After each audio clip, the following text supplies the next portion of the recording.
নমস্কাৰ, আজি মই বনাবলৈ আৰম্ভ কৰিছোঁ। এয়া গৰম তেলত মই শুকান জলকীয়াকেইটা ফ্ৰাই কৰি লৈছোঁ। লাহে লাহে মোৰ ফ্ৰাই হৈয়ে গৈছে। আৰু এয়া মই বইল কৰা কণী দুফাল কৰি মই গৰম তেলতে ফ্ৰাই কৰি ল'ম। সোৱাদ অনুসৰি হালধি নিমখ দিয়া হৈছে। আৰু এনেকৈ কণী ফ্ৰাই কৰি খালে খুব ভাল লাগে, টেষ্টি হয়। এয়া মোৰ লাহে লাহে কণী ফ্ৰাই গৈছে। এতিয়া মই ইলিকিও কৰি দিছোঁ কণীটো ৰঙচুৱা হ'বৰ বাবে।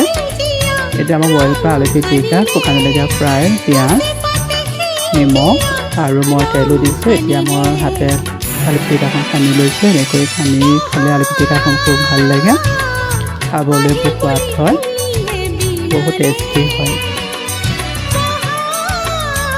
আপোনালোকে এনেকৈ বনাই খাবচোন, বহুত চিম্পুল পদ্ধতি বনাব পাৰি ৰেচিপি হয়। এয়া মই লৈছোঁ ভাত আৰু এয়া মই ফ্ৰাই কৰা কণী লৈছোঁ।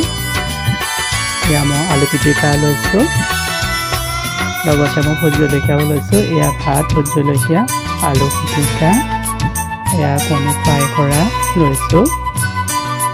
বহুত চিম্পুল পদ্ধতি বনাব পাৰি ৰেচিপি হয়, খাবলৈ খুব সোৱাদো হয়। আপোনালোকে ভিডিঅ'টো যদি চাই ভাল পাইছে, লাইক কৰিব, শ্বেয়াৰ কৰিব, ছাবস্ক্ৰাইব কৰিব। এয়া আছিল আছামিজ থালি ৰেচিপি ব্লগ ভিডিঅ'। ধন্যবাদ।